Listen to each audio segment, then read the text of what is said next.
Welcome to the crossroads of the known and the unknown. This is AJ Parr's Spiritual Journalist Podcast. We are here with Eric Petersen.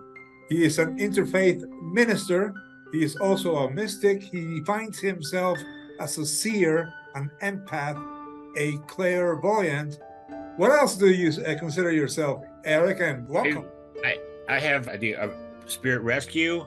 I have a lot of paranormal stuff around me, and things come around me, and sometimes I'll have voices pray for me or whatever, and I just pray to cross them over.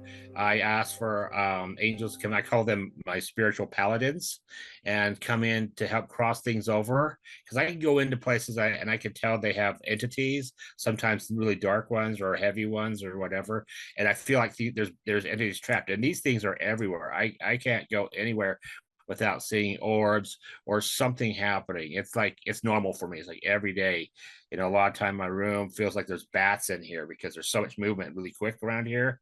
And I just pray it away, or what can I do to cross you over? And I just want to serve. The way I see it is, I want to serve the living and the departed, because we're all brothers and sisters. You had an OBE when you were a kid. You also had a dark experience and a very interesting white experience in which you met Jesus. So I would like to know about that, because as you know, I wrote a book about heavenly near-death experiences, and I'm working on the second part of the book.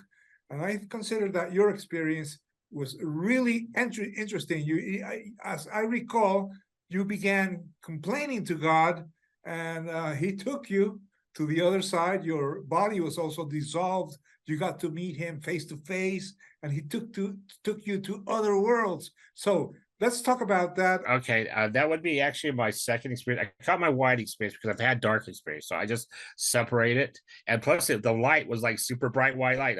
Like billions of arc world are bright light, But technically, it was actually the second time I met Jesus, because as a child, when I had the out of body, that man of light was Jesus, and then I recognized him once I found him again. So that's interesting. That's a funny story. I'll have to share another time, I guess.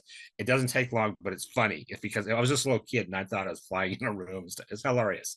But anyway, going back, this is where I consider myself born again and became spiritual. Now, backing up, I have to give a little bit of context. Backing up, I had a life, there was a lot of negativity. I felt there was a lot of neglect. I was in a Utah-based church where I was almost murdered as a child. There was other issues with the church. I caught somebody trying to molest my brother when I was younger, and I'm the one that got in trouble for trying to kick his ass, saving my brother. And the whole bunch of things. I grew up really pissed off, and I felt powerless. And I turned to the occult when I was younger, and I just happened to be gifted, and I was really good at things like that. So, but anyway, I won't talk about that. It seems to draw that energy, so I won't talk about it. But I've had some profound experiences with the dark side. I mean, scary, where they almost killed you type stuff. So anyway, that's why I call this experience with the Lord my white experience. And so, okay, fast forwarding a few years, this is going to be 1989. I can't remember the month. I think this is March, right? It might have been February, but I believe it was March 1989. I didn't know anything about near-death experiences at that time. I didn't know for a while. I just came back and started learning stuff. And anyway, what happened was I was at my dad's apartment, and he was gone to Seattle. This is Vancouver, Washington.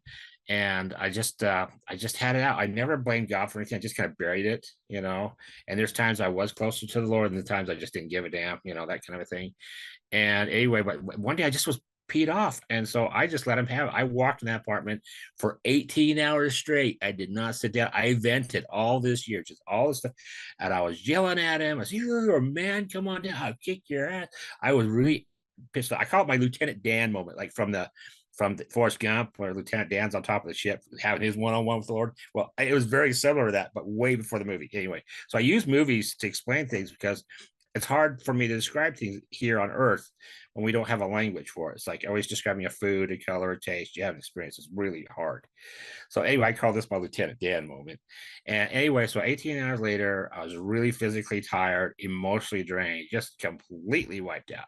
And I sat down, I went to my bedroom, and I sat down, And I could tell, I always could tell when the dark was there. I didn't have to necessarily see him every single time, but I could sense him almost groping in a corner. And I remember just saying, gee, God, I can feel the dark side. I really need something from you. I need to know that you're there.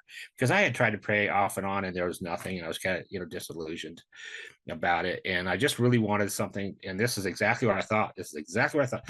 I just really wanted like a book to fall over on the vanity, just something unusual. That's all I really wanted. Just give me a sign kind of a thing. So anyway, I was tired. So I actually laid down and went to bed. And I was I was kind of probably half asleep.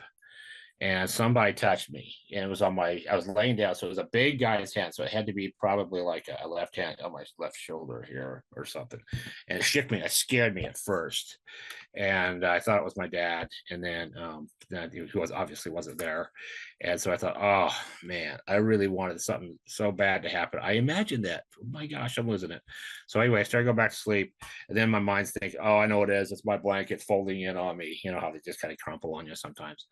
So anyway, I was starting to go back to sleep again, and it happened again.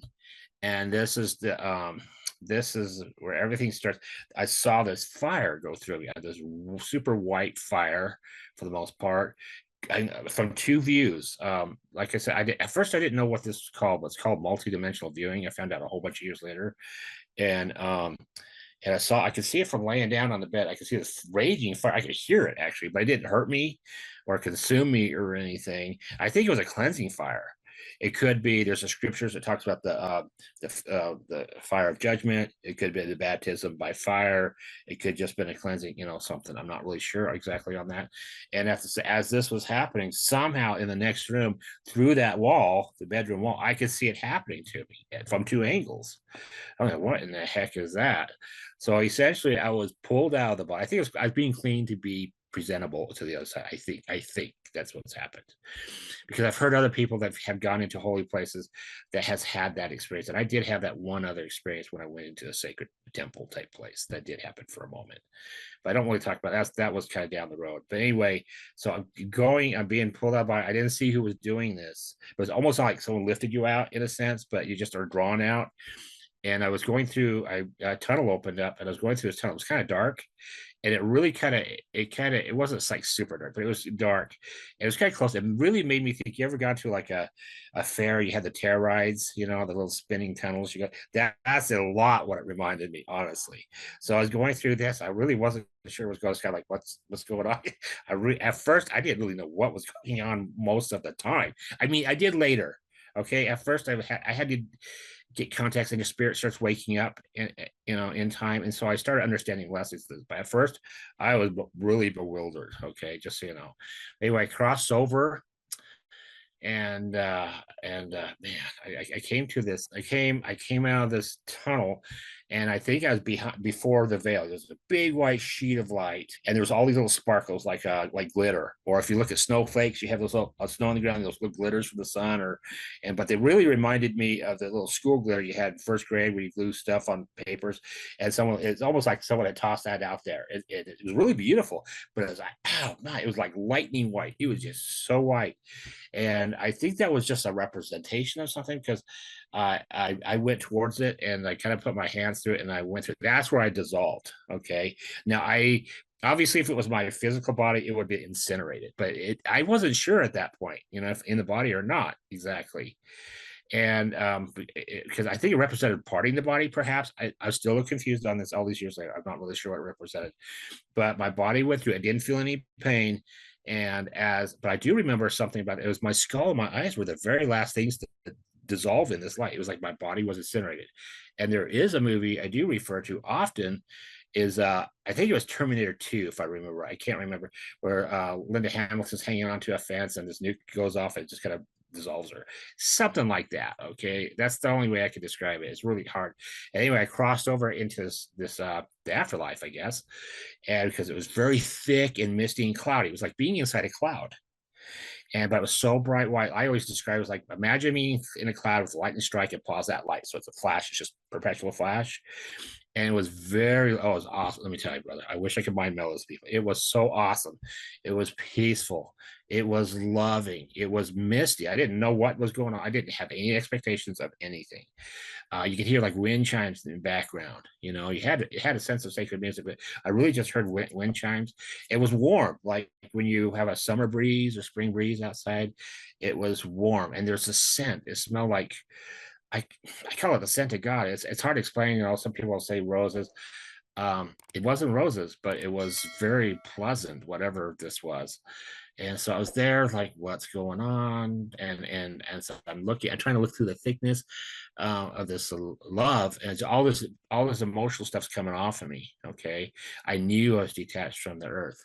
Now I have to break down this moment because a lot happens all at once. So I'm just kind of give you sections. So there's little sections. So I'm over there. It seems really familiar. I mean, super familiar. It's like I kept thinking, I've been here before. I've been here. I've been here. I just didn't get any recall. It just seemed like you're home. You knew you'd been there 100%. You knew, but you had no recall. It was too familiar somehow. And but anyway, I knew I was detached from the earth. I didn't have any physical pain, but I was probably really depressed when all this happened. I was probably my lowest point of my life is when I had this happen to me. And so anyway, I'm trying to peer through that, and I was thinking, you know, I feel detached from the earth. So I thought, this is a stupid thought, but I thought this was 1989. The Cold War was going on, and I thought, well, wonder if a nuclear device goes off my neighborhood, because I just didn't care. I had this detachment. I just had this unfeelingness, not in a bad way, but I noticed I had this. I should care, but I don't. And what if a nuclear device goes off in my neighborhood? And this voice boomed inside me, you don't need to worry about that. And I'm not going to worry about it. I'm not totally not going to worry. It's like, okay, I'm not. But as I'm standing there, I still didn't know what was going on. And I'm kind of peering through because there's movement in the mist. Okay. And but before that part, I was standing, and I think this is a place where departed spirits, possibly like a receiving area, possibly, because I'm standing there for a minute, and all of a sudden I get these sparks coming through by me. And it's like I always describe it because it looks a lot like when you take a sparkler and you move it, and you have that orange gold thing. It was a lot like that, like little lightning zap, zap, zap, zap. It was like old man, old woman, horse, cat, dog, rat, frog. That's what I always say. It was people and animals. And I thought it was good. I was kind of like, oh, I kind of like froze up for a second because I thought I might get slammed. I thought I might get hit from behind. And these things were coming in like bullets, you know. And as soon as I got a little concerned, it all stopped. Okay. So anyway, I'm standing there and I'm trying to look through the mist. And after a few moments, my I guess my sight was adjusting to that side, because even though it was hard to see, I could discern people in the background, and they were moving around. They were very busy. I saw men and women working together. There's definitely a sense of harmony and balance, but they were busy. There was nobody playing around, and it's like they had a agenda. It's like they're at work, and they all had white robes. Everyone that I saw had white robes on. Some of these guys looked like they had a clipboard, like they were having to go check on things, kind of things. That's the impression. But men and women together, and I was just amazed just how beautiful you are. Everybody was just really attractive, but there was nothing like, well, you can't look at my girlfriend that way or anything. There wasn't anything. There wasn't anything like that. It wasn't any ego like that. But everybody, I think there's just your light comes from within, since we're beings of light. It was almost like fiber optics. I mean, people look like optics. I mean, you had a body, but you had those light coming through you. It was awesome. It was awesome.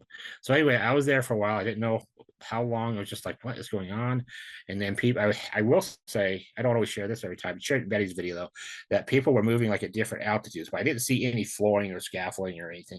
It's just they're standing up. They didn't fly like Superman or heroes or anything. They just were like buzzing, moving really quick, standing up. It's almost like an escalator.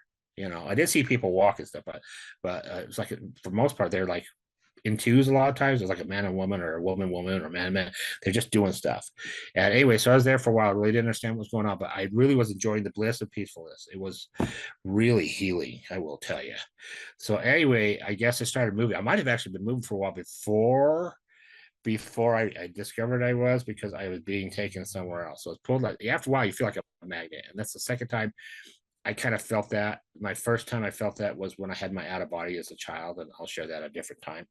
But I was moving and I went through into another tunnel. It was wider this time, and this one's kind of hard. It's a lot like what you see as the show Stargate. Kind of moved around. It was kind of curved, and then it planed out into like a flat, like a almost like a horizon. And I don't know if this is going between dimensions or wherever. I'm not really sure about that, but it went back into a tunnel, and I was traveling for a little while, but it seemed like you were going for millions of miles, and you were moving really fast, like warp speed. One thing that surprised me was this: my vision became super acute in my experience. And I must have been like thousands of miles out from the end of the tunnel, and it was the Lord there. I've heard other experiencers actually talk about this, later. And I could see this little figure with his arms out, almost like the Christus, his arms out, ready to receive you. But I could see this bright light. It made the tunnel darker from where that exit would be, but you could pronouncedly see this figure standing, waiting for you there. And anyway, so I'm going really fast, and I did come through the exit, and he was just probably 10, 15 feet from the exit. And I didn't move him over because I was coming through like a bullet, right? I just kind of stopped before him, just boom, like that. And this is the hardest part to explain, you guys. I always describe it as trying to be sprayed by a hose and describing every single drop of water that's going to nail you. It's so much was happening. So anyway, it was the Lord. And I was surprised. I should back up. I really should back up. As I was approaching him, this is kind of an embarrassing. I almost didn't share it, but there's this part where a part of you starts getting really excited. You start recognizing who it is. Your spirit's starting to wake up. And it's like, I know him, man. I know him. It's Jesus. I know him. I know. And I started feeling really excited, like a child, like literally like a little 3 or 4 year old. And I always describe this as a part like when you're a little child, if you caught Santa Claus putting presents under the little tree, how excited you would be as a child, that feeling you would have. Well, as I was 22 years old when this happened, and that's the feel. I was excited, and I don't know how I knew him, but I just knew I remembered it somehow. And it was just, I was just getting excited. And I did talk to this one guy. He wrote Return from Tomorrow, Dr. George Ritchie. He was the first author I met after my experience, like within like 2 or 3 months. And I was talking to him about it. He says, when you meet the Lord, something inside stands at attention. And you did. That did happen. So you wake up. But anyway, getting back to where I had come out of the exit of this tunnel thing, and I stopped before him. So I was just probably about 3 or 4 feet before him. Okay. And this fire, this lightning fire, the Shekinah glory, the eternal burnings, wherever you want to go, it was totally white. Like it was made out of lightning.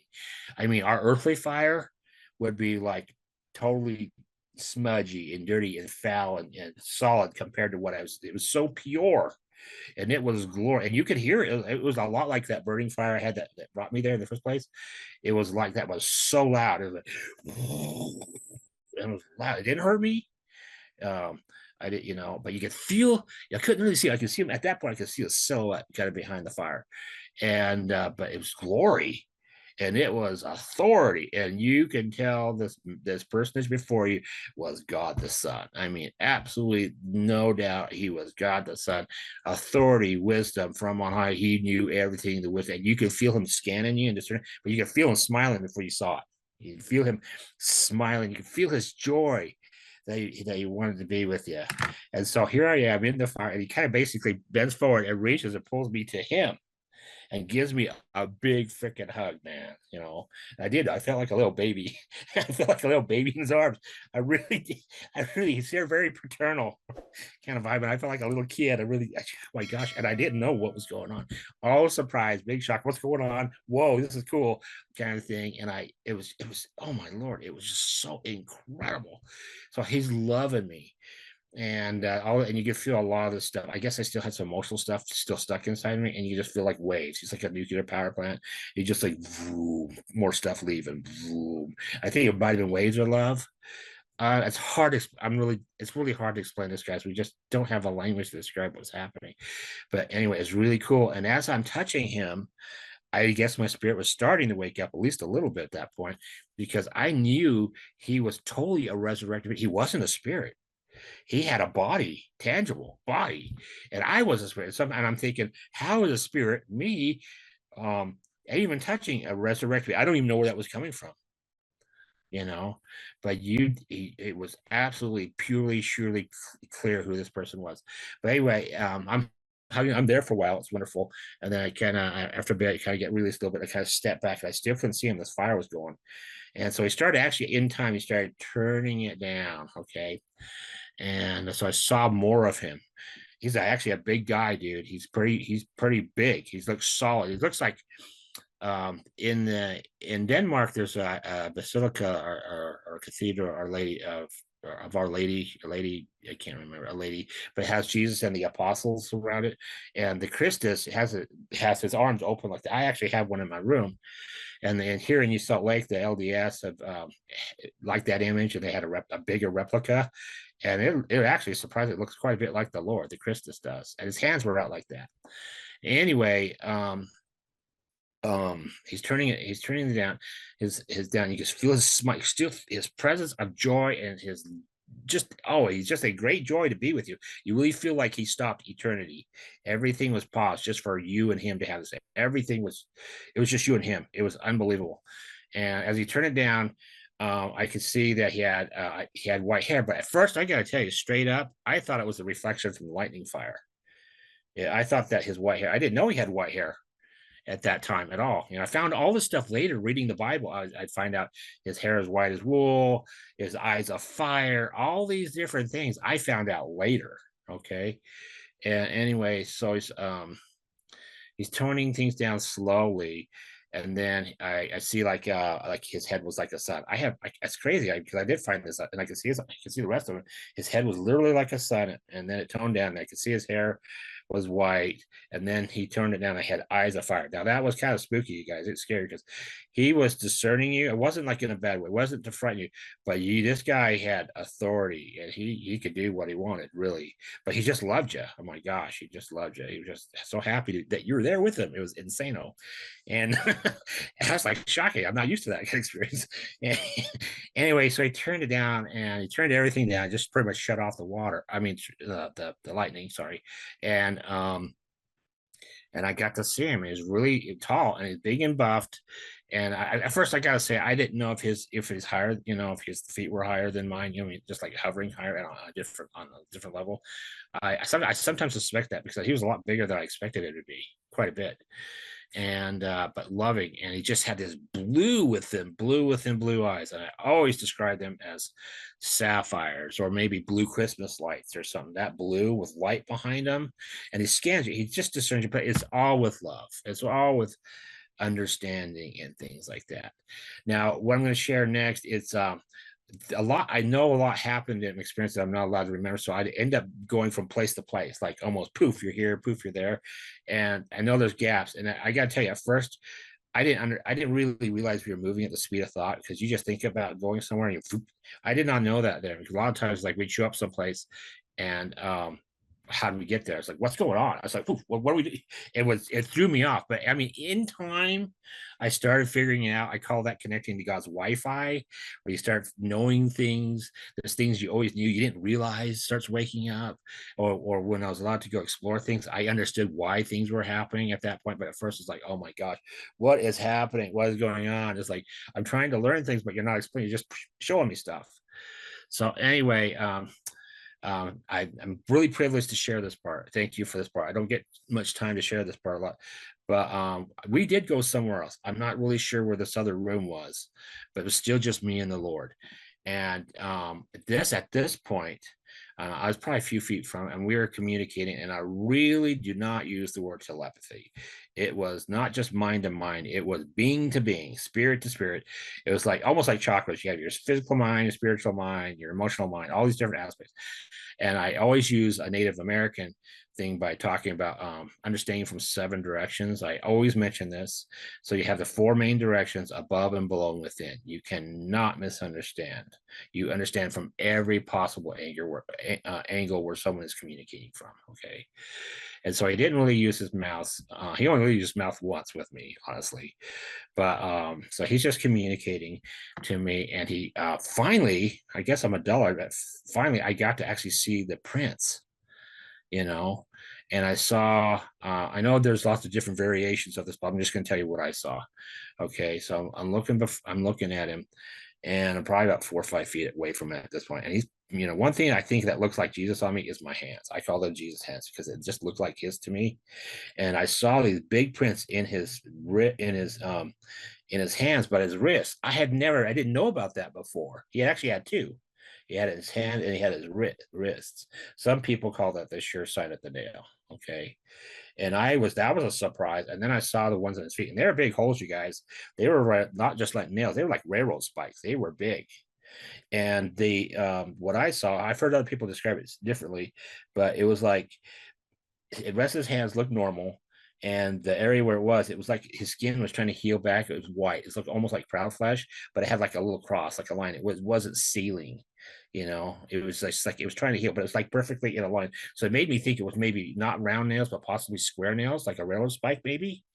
I'm not sure, but when I saw that and I saw the ones in the feet, I went right to my knees. It's like, oh my gosh, it really happened. It really dawned on me he was the savior, and the crucifixion really did happen. I gotta tell you straight up, I never really thought about that. In my mind's eye, I always hated going to church for lots of reasons. I had nothing against Jesus, but I was mad at him a few times in my life, you know. And I just never really thought about the crucifixion. To me, Jesus was a nice man that was really misunderstood and people were mean to him. That's just kind of my mindset.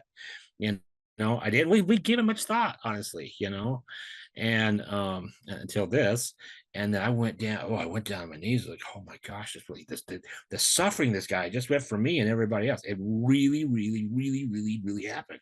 And then and he showed me just for a second the flash of the crucifixion, just a flash like that, and it was way worse than the passion.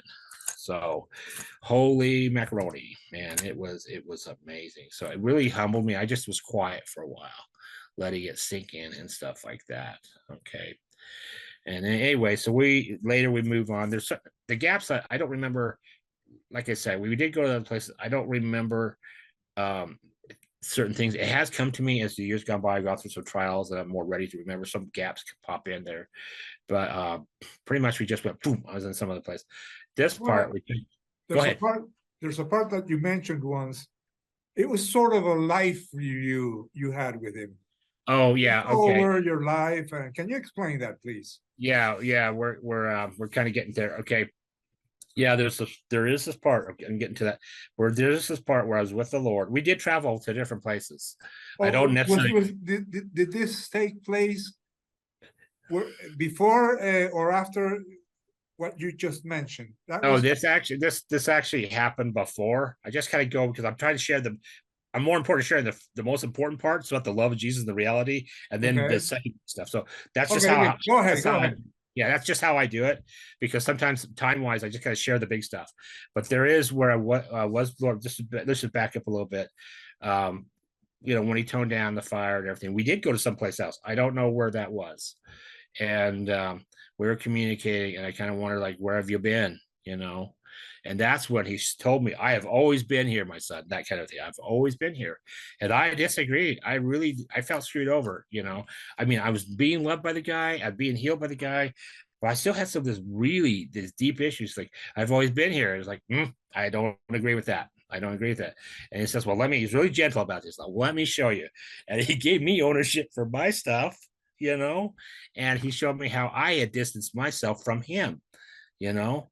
And when that happened, it wasn't funny to me, but when I've told this part to people, they laugh, because the only way I could describe this, I'm in this white cloudy type of environment. This is me and him, and there's a lot of space wherever we are, but I describe it like a Walmart parking lot. We have those parking lines, you know, an empty parking lot, and every time he mentioned like unforgiveness and anger, I would just boom, boom, I would jump back a few feet, you know, every single time, right? Every single time.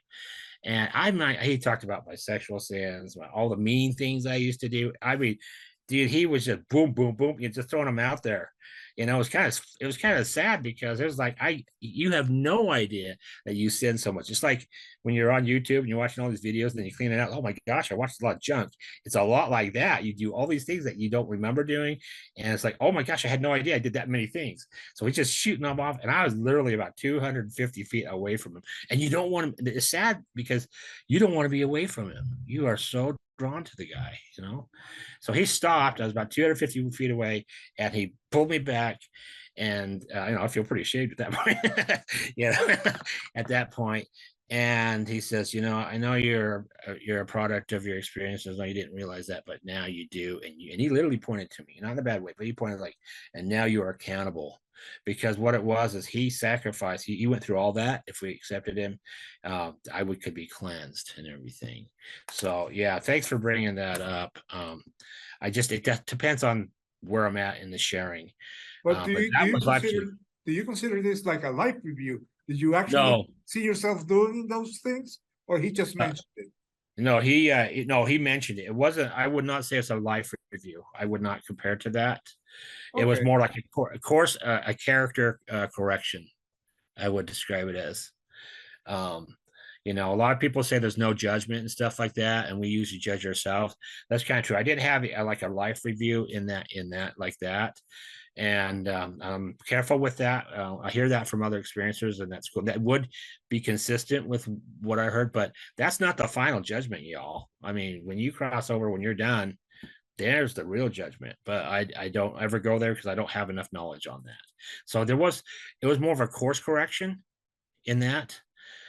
He did everything with love, but it was like matter of fact. I mean, he's in charge. He says, you really need to shape up. I mean, he wants us to be he wants us to be spiritual so we could be better helpers and more loving and be a better servant to others. If we're more holy in our own path, right?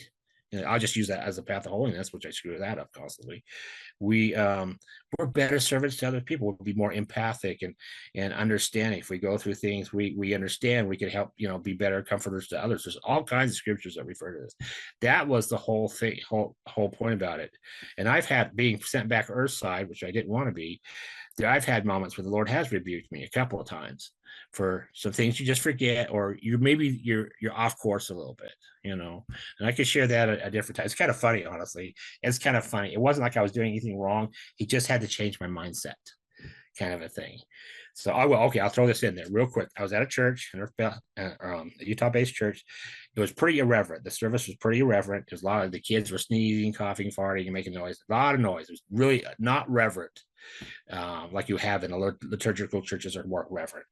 And then, everybody's bored. The husbands are sitting forward, the wives are scratching their back. And I was kind of offended. So when church was over, I went home and I had this power place, had an altar, and I went before the Lord in my little place. And I said, "Oh Lord, I'm so sorry. They're so disrespectful to you, man." And his voice boomed. And he says, "The sounds of children do not offend me." And but as he talks to you, he multitasks. But at the same time, it was like he had hugged me. And it was like, "Thank you for thinking of me. Yeah, they should be more reverent. That would be proper. But however, when it comes down to it, the sounds of children do not offend me." And I left out this this little giggle, this nervous. Well, of course, Lord, of course. Okay, I see it differently. I meant no offense. He didn't take it that way. He just needed to correct my thinking. And I have shared that lots of times, because he had to straighten me out. I wasn't in the wrong. I was thinking of him, and I believe you should be reverent and be, approach things with humility and things. But it was more important to change my mindset in these things. So, yeah, it's one of those things. So anyway, that's that on that. It's kind of funny. The Lord is in our lives if we stay close to him. He will reveal himself at times. So let me tell you, it doesn't have to be an apparition by any means, but it's just his voice or the scriptures, or somebody will give you a word of knowledge. He's in your life. He says he will be. If you're close to him, he says he will be. And I give witness and testimony to that for sure. I try to be. I'm not perfect, but I endeavor to be close to him. I talk to him tons of times every day. So anyway, moving on in my experience. Anyway, we went. After having this experience with the Lord showed me his wounds and the crucifixion, you're really just like, you're just humbled. Whoa, just humbled. And it's kind of somehow my spirit was quieter at that point for some reason. Anyway, we went somewhere else. Like I said, at first I did not know how we're getting there. Eddie, we went to this place. It was, I think where I was the higher realms, because I think this is the way I took it. I don't know all things. I didn't understand every single thing, but where I came in was probably a main place in the spirit world. But I think he took me to where he was dwelling. So I know there's lots of different levels in the afterlife. I believe part of the reason that fire was there maybe was to cleanse me, so I could be where he was, possibly. Okay, just a theory. Because I know I just have a feeling or knowing it was higher where he was. So anyway, he took me this place, and it was kind of sparse. It was like almost looking out into space. It was like I don't know. It was almost like being hovered in space. Is really what it was. And there was this building off to his right, and it looked like a great Parthenon or something Romanesque, like pillars from Rome or ancient Greece or something. And this really pretty lady was walking out, and she had like this air of importance. She was beautiful, beyond beautiful. I mean, she looked to me like a lot like Angelina Jolie or this other lady I was shown in my near-death experience I would meet, and I called her Little Jen. They both look exactly the same. Amazing. And this lady was coming down. I don't know who she was. I don't know if she was a scribe. She didn't say a word, but her guide. I just consider her guide. And naturally, if Jesus was with me, I'd be like, wow, she's really pretty. And she was, but in a good way, But when you're with the Lord, he's like, dude, I'm like, he's got my attention. So anyway, she's coming down, and she just joined us, and she had this it looked like a Greek old dress, like a Greek priestess dress, I would say. That the only way I describe it, but it had like open arms. It wasn't like the robes like everybody else had that was like covering the body or went to the arm, about here on the arms. But it was like open. I kept thinking, wow, that's kind of sexy for heaven, isn't it? That was exactly what I thought, because it seemed out of place to be here. This place of purity and light and love and everything. It wasn't wrong. It wasn't like super inappropriate fashion. It was like, it was a little bit shocking, for being there. So that's where that thought came in.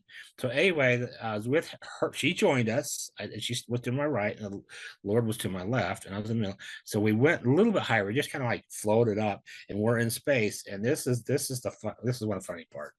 Anyway, so the Lord goes, he goes, look, the first time he goes, look, like that. And he didn't say anything. He just used his mind. Look. And so I'm looking, and all these worlds come in. I think they're representations of Earth.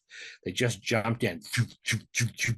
There's either 9 or 12 of them. I honestly don't remember, because it was like filling up your whole view, and they're overlapping each other. It's like, imagine being in orbit of the Earth and having a whole bunch of Earth come up behind it.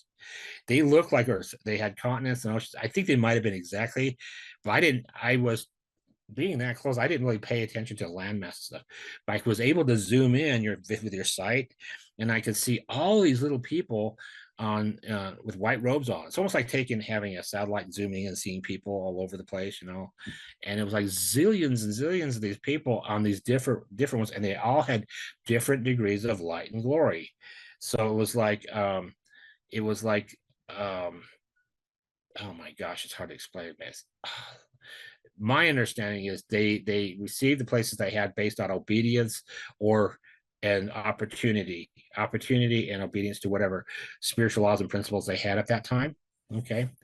And that's where they were. So you had other people that were more advanced, they had more glory, they had brighter light, that were ministering to the other people, which made sense to me over there. There was no ego. It wasn't like, well, we attained a higher space than you did because we were more righteous and obedient than you were. It was nothing like that. It was just a lot of times some people just didn't have the opportunity, and they're still progressing and they're learning. Some people just rejected the light they had opportunity for, and that's where they placed themselves. And it was just a simple understanding. And the thing over there, everybody was servants. Everybody was happy to do things for each other. Everybody was, willing to if you were working hard enough and you progressed, the person helping you like a coach, that was okay too. It was like, whoa. But I got to say, the Lord is showing me these things.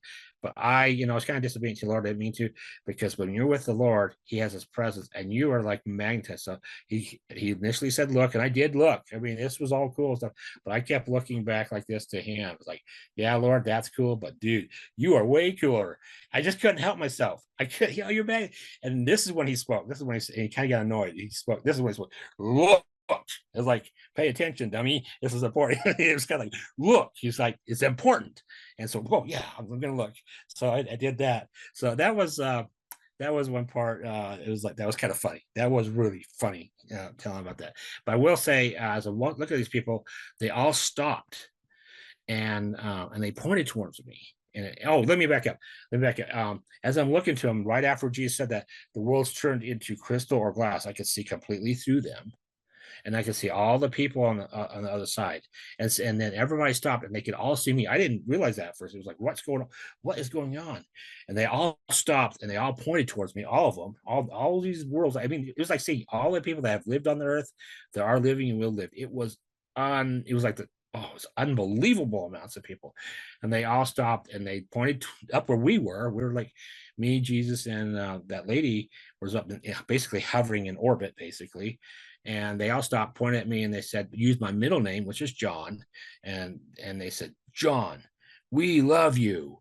And it shocked me, man. And this wave, you could feel the wave of their intent. The wave, I describe it as like when the Death Star blows up, that wave, or Praxis blowing up from Star Trek.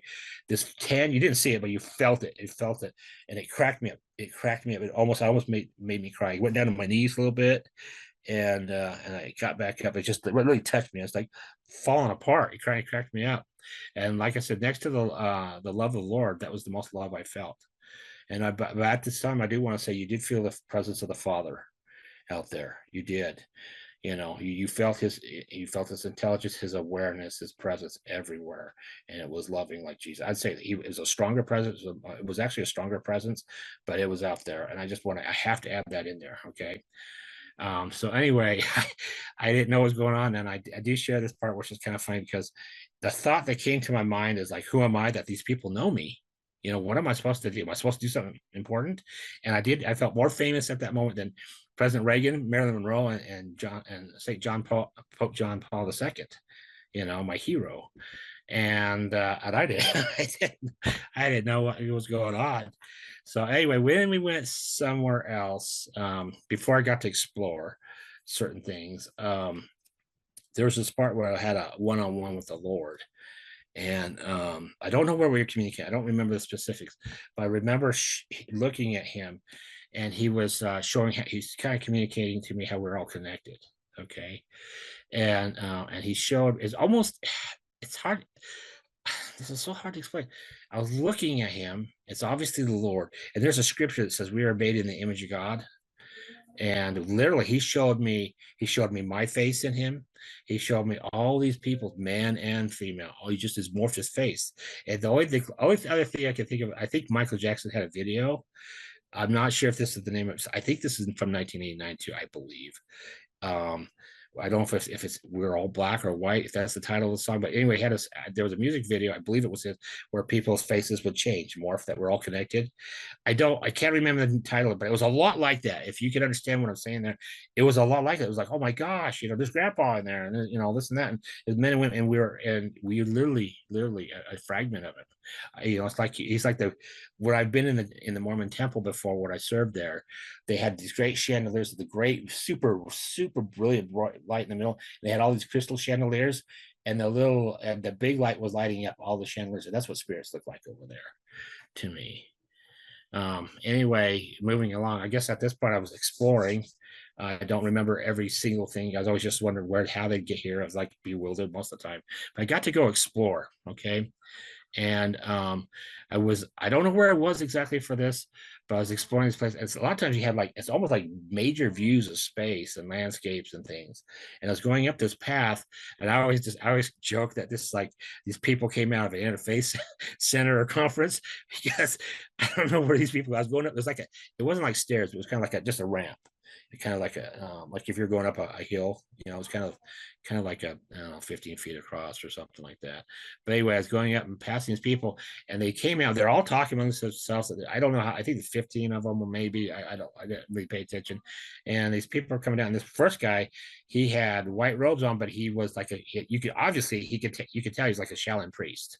And as I walked by him, I didn't say anything. I was just looking, and he says, "In life, I was a Shaolin priest." And as he did that, his white clothes flooded into the color of the Shaolin.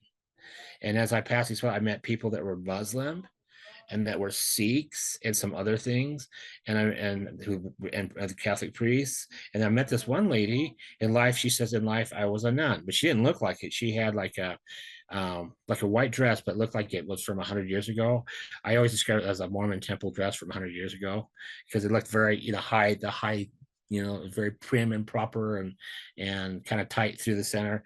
And it was just, it didn't fit her energy per se, but it was like, oh my gosh, there's the different religions here. And I didn't think about religions a whole lot, but there was a part in my experience where I did ask the Lord about that. I says, I go, why are there so many different religions? I really didn't care. I just thought I'd ask. And he really answered me really indirectly. Says, well, people are where they're supposed to be. And I'm like, oh man, what the heck does that mean? So, but when I came back, I was forced to come back outside. I just had this thirst of knowledge to learn all things learnable, but to check out all these religions. So I'd go all these different Christian churches and different religions, the Muslim and the Hindu and different Buddhisms and stuff. And let me tell you, for sure, that imam that was in that place, or that Buddhist priest in that place, or that Catholic priest, or that minister in this place, or even the lay people, or even the street preacher on the corner that's trying to bring awareness to be, they are right where they're supposed to be. And it's like, oh my gosh, because Jesus, the Lord was the higher power over there, and there's truth in that path. But I understood that whatever you were, whatever path before you came to earth, you basically sat on God's knee, and and it was all planned out. So if you're a Muslim, Buddhist, Baha'i, whatever, that's part of your plan on earth for the most part. We have free will, but for the most part, there's something in that religion, in that spiritual path, for an opportunity to serve others, to learn a perspective, to learn something from somebody. Be just maybe only something you can do in that path. Perhaps there was something, and let me something that's really big. I don't really share a whole lot. It's important, the journey of the seeker, the journey of finding truth, no matter where you are. If you have a religion that has more truth than others, is important. Seeking the truth is an important part of our path, and living it. That's why these people that I met over there, they were living. I call them, I said they always accepted the Lord, even if they weren't Christian. I'm not promoting anything, because it was family heaven. It wasn't Catholic heaven, or Mormon heaven, or Muslim heaven, but it was family heaven. We're all connected. We're a family. Christ was a higher power, without a doubt. He totally was there. He was the guy in charge. But you are where you're supposed to be. There's purpose to it. We don't understand it, but there's purpose to it. But the seeker, the person looking for enlightenment and serving others, that is mega valuable over there. Okay. So, and these guys, the people I met really put an impression on me. And then coming back and learning these things and knowing that you're on that path. That's why I went into interfaith work, because the Lord has literally given me an olive branch. I really can connect to people of different faiths usually. And if there's infighting or misunderstanding, I have the best ability to bring. I just have this gift. Thank you, Lord. He just has given this wonderful gift to bring people together and deconstruct what we might have differently. It's like an onion. It's taking the peeling off. We're pretty much all the same in the core for the most part. A lot of people choose to fight over the dumb differences. And anyway, Yeah, so I agree with you. There's a lot of confusion, but all religions share the same roots. yeah, That's really interesting. I think I'm going to have to invite you over for another interview. But as we reach the end of this meeting, I would like to ask you how this transformed you. You developed certain powers, right, after this experience. And also, sure. how can people contact you? Okay, people can just find me through on Facebook. I don't have a lot of time. I have people like bugging me like crazy, but on Facebook, you can find me there. You can find me through like Buddha Betty's thing. She has one of my videos on there. If you have a link, you can send it to my Facebook there. But it did transform me. Now, my family, I have to back up. My family did have gifts naturally. Some of us saw auras. I was able to see auras as a kid, and some of the paranormal stuff. But when I came back, no one really told me about these abilities, but they were off the charts. I mean, and that's typical for a lot of near-death experiences. No one tells us how to use it. I mean, I had total psychic ability. Someone called on the phone. I knew who it was, what it was about, and everything. I knew what was going to happen in the next few minutes. I knew who would die soon. I knew if I'd be pulled over in 5 minutes. I knew what would come on the radio next. It's not like that as pronounced as that now. But at first it was because I said, God, I don't know what's going on. I don't know what's going on. I need you to tone this down until I could figure this out, because they didn't give you an owner's manual for us. And I've heard other experts say they tone it down. So it's about 2 months on average, and then it tones down. But right now I have really excellent clairvoyant abilities. I see orbs and spirits every day, just about every day. There's some I can say I can't see. I don't know if they're on different frequency. I don't know they're there. I can't feel them, sense them until I make a noise or move an object. But I see a lot of the orb stuff. From time to time, I have clear audience, not all the time, but on occasion. But I have discernment. I could feel feelings of others. I could feel intents. It's hard to lie to me a lot of the time. Of course, it depends how I feel too. If I'm sick, or if I'm not sleeping, if I'm in a lot of pain, it doesn't quite work as well. But if I'm not doing my spiritual disciplines, which really do help a lot, it's not as strong. But when they're strong, they're strong. I've been asked to do house readings.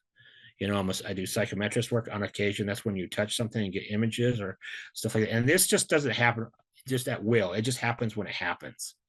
Okay. But the orb stuff, the paranormal, I could go anywhere, see it daytime, nighttime, anywhere. I could see it where I'm on video with other people. I can see stuff moving around behind the scenes. It's just, I didn't ask for this. It just is, it just happens to be. And so I've told the Lord, I will use every single gift he gave me for his purpose and for the use of man, because we're supposed to serve on the side of light, right? And that's what I try to do. Do you practice some type of meditation, or what do you practice on a daily basis? I do meditate. For me, it's called practicing the presence of God. It's like a lot like adoration. If anybody's like in the Catholic, it's a lot like adoration. It's almost the same, or it's just to be still. Or I do what I call a lot to attitude of gratitude, where I just say name off things I'm grateful for. For what happened. Hey, I got to talk to this person today, or this person did really nice things for me today here, or whatever. I'm so thankful, or thanks for the opportunity to serve. And sometimes help me deal with this one person. So I try to be thankful for even the mean people in your life. No, I'm not that good at that. I only do that sometimes because I'm not really that grateful for that part. I'm still growing in that part. But yeah, you're grateful for some things like our chat. Like when I decompress later and I'm kind of going the thoughts of the day, I'll be thankful for our fellowship and for the opportunity to share. And I hope it helps somebody, enlightens someone, or maybe brings out an act of forgiveness, something. I always pray for that, for ripple effects in these things. It's just literally gratitude and opportunities out there, and just anything. I'm thankful for. I like cloudy skies. I don't like it sunny. Today's a nice cloudy sky here. I like to hear here in the north hemisphere. It's fall, so I hear the wind blowing the leaves down the street. I like that. I'm thankful for that. I love nature, and I love when the air smells good, or when it's cold, and I love stuff like that. So attitude of gratitude, but it's just a lot of times, thank you, God, and or reading scriptures, or watching The Chosen or Jesus. I do all kinds of different meditations, but I do make time to be silent every day.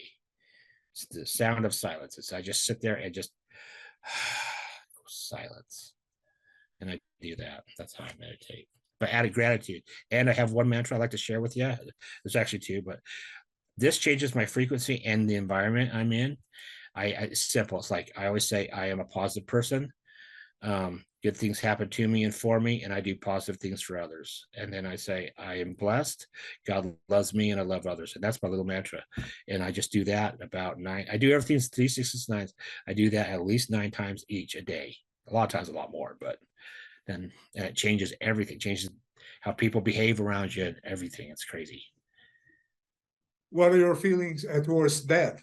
Have you ever helped someone die? You mentioned that you help souls cross over.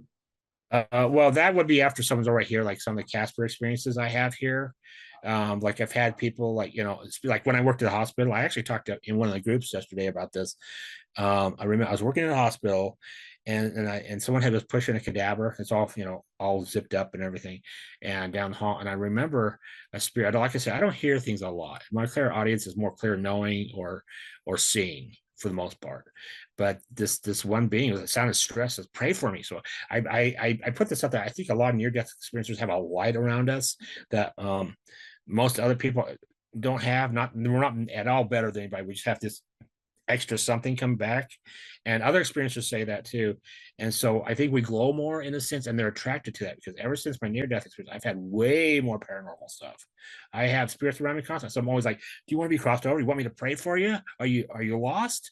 You know, or a lot of times when they bug you, I go, what? Yeah, go to the next house, watch TV. You don't leave me alone. You know, I'm boring, you know, that kind of thing. But I do. I try to cross if I can. I just simply pray for them.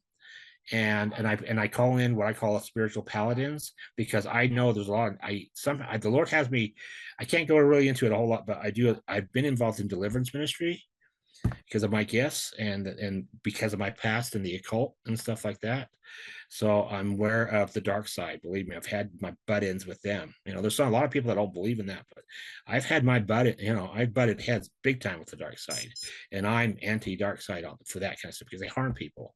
But even if I sense that, if there's a place environment where I sense negativity, I will pray in that environment, and I will try to bring in light and angels into that environment. I can't tangibly validate a lot of stuff other than what I'm feeling and sensing, but there's moments, like I said before, where you've prayed for somebody or tried to cross someone over, and you like God bless you, Eric, or something like that, or something, or feeling of peace. A lot of times, a feeling of peace, or if the other side is proud of you, I get roses.